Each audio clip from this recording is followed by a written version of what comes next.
दोस्तों, आज का अपना टॉपिक होने वाला है चंबल फर्टिलाइजर एंड केमिकल्स के ऊपर।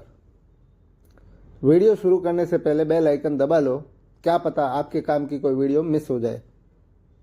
दोस्तों, Chambal fertiliser and chemicals limited एक प्रमुख इंडियन फर्टिलाइजर कंपनी है जो 1985 में स्थापित हुई। ये बिरला ग्रुप का हिस्सा है और मुख्य रूप से ये यूरिया, डीएपी, एमओपी जैसे फर्टिलाइजर प्रोड्यूस करती है। कंपनी के 3 बड़े प्लांट हैं। 2 प्लांट तो सिर्फ और सिर्फ राजस्थान में है, कोटा हो गया, बहरोर हो गया, और तीसरा इसका जो बड़ा प्लांट है वो गडेप्पा में, जो कि कर्नाटक में है।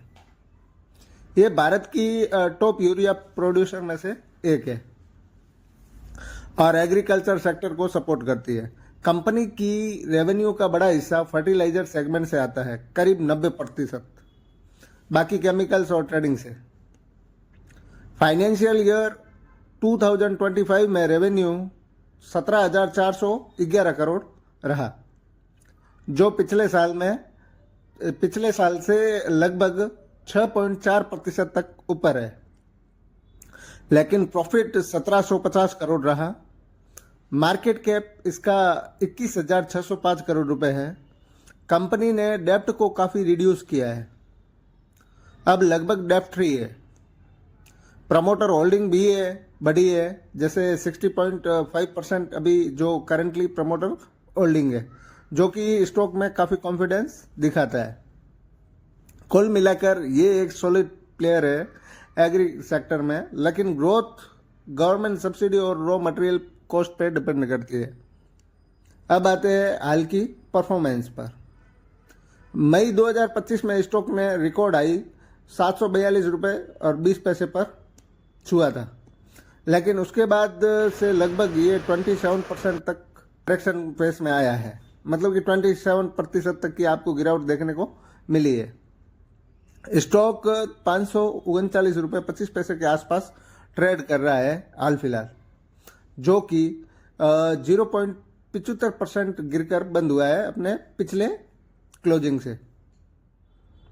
इसमें होने वाली गिरावट के पीछे का मुख्य कारण क्या है, तो चलो अपन बात करते हैं इसके गिरावट के कारणों के बारे में। ये Q4 फाइनेंशियल ईयर 2025 के रिजल्ट कमजोर रहे। Net profit quarter of quarter 75% तक गिरा, हालांकि ईयर ऑफ ईयर 32% ऊपर था।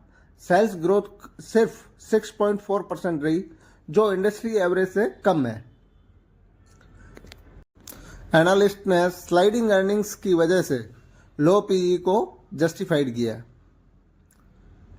सेक्टर लेवल में चैलेंजेस जैसे रॉ मटेरियल कॉस्ट बढ़ी है, जैसे नेचुरल गैस की कॉस्ट बढ़ी है, ग्लोबल मार्केट में वॉलेटिलिटी है, गवर्नमेंट की सब्सिडी पॉलिसी में चेंजेज हुआ है, जैसे यूरिया सब्सिडी में रिडक्शन ने प्रेशर डाला है। इसके अलावा मिड कैप इंडेक्स में 2% की गिरावट जीएसटी चीयर फंडिंग से हुई। ओवरऑल मार्केट सेंटीमेंट नेगेटिव रहा, खासकर एग्री सेक्टर में मानसून की अनिश्चितता से। लेकिन पॉजिटिव साइड ये है कि Q1 फाइनेंशियल ईयर 2026 में नेट प्रॉफिट मार्जिन 9.5% तक बढ़ा। लॉन्ग टर्म में इंडिया की फूड सिक्योरिटी डिमांड से बेनिफिट हो सकता है। चलिए अब टेक्निकल साइड पर आते हैं। अगर आप चार्ट देख रहे हैं तो शॉर्ट टर्म में डाउन ट्रेंड क्लियर है। पिछले 3 दिनों से लगातार गिरावट 9 सितंबर को 2.8% तक डाउन रहा एंड अभी 537 पर बंद है। ये एक राउंड बॉटम रिवर्सल बन रहा है, जो बुलिश साइन हो सकता है, लेकिन अभी डाउन पोजीशन में। इसका इमीडिएट सपोर्ट की बात करें तो 534 रुपये पर है। अगर ब्रेक होता है तो नेक्स्ट 430 तक जा सकता है। इसके रेजिस्टेंस की बात करें तो रेजिस्टेंस इसका जो फर्स्ट अपर साइड का है वो 576 पर है। अगर 550 के ऊपर ब्रेकआउट होता है वॉल्यूम के साथ तो डिसेंडिंग चैनल से ये बाहर निकल सकता है। मुनाफा वैल्यू 30 है लगभग, जो बियरिश इंडेक्ट करता है। कुल मिलाकर शॉर्ट टर्म में रिस्की है, लेकिन रिवर्सल पॉसिबल है। चंबल की वैल्यूएशन अट्रैक्टिव है, पीई रेशियो 12.4 है, इंडस्ट्री एवरेज 20 से कम है, मतलब अंडर वैल्यूड है। इसका पीबी 2.48 है, आरओई 18.93% है, जो कि स्ट्रांग है। डिविडेंड यील्ड 1.85% है और कंपनी 26% पे आउट रेशियो मेंटेन करती है। अब लगभग जीरो डेप्ट है कंपनी में एंड प्रमोटर होल्डिंग बढ़कर 60.5% है। प्रॉफिटेबिलिटी स्कोर 100 में से 55 है। इसका रेवेन्यू 17,411 करोड़ है और प्रॉफिट 1750 करोड़ है, लेकिन सेल्स ग्रोथ कमजोर 4.6% है एंड डिपेंडेंसी सब्सिडीज पर है। इंट्रिंसिक वैल्यू के हिसाब से अभी ओवर वैल्यूड है शॉर्ट टर्म में, लेकिन लॉन्ग टर्म में स्ट्रांग है।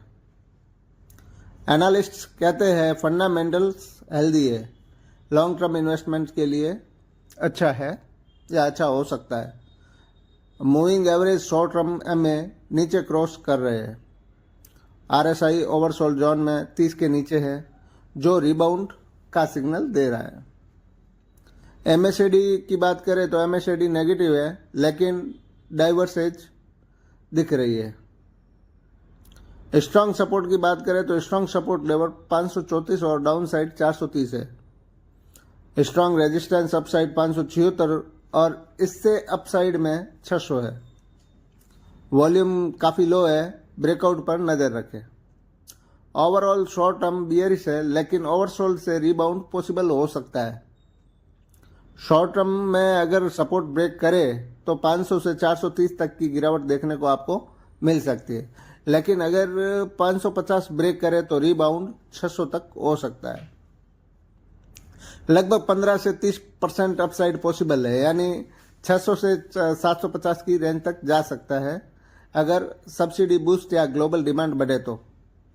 लेकिन रिस्क ये है कि इस सेक्टर में वैलेटिलिटी आई रहती है।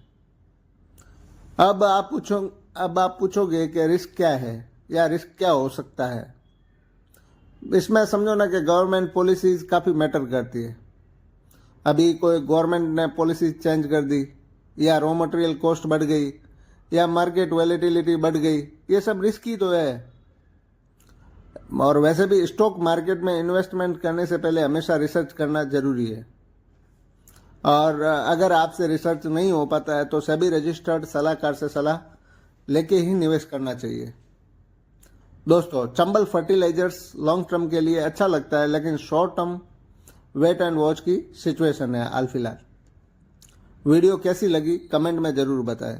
मिलते हैं नेक्स्ट वीडियो में किसी और स्टॉक पर। Thank you. जय हिंद।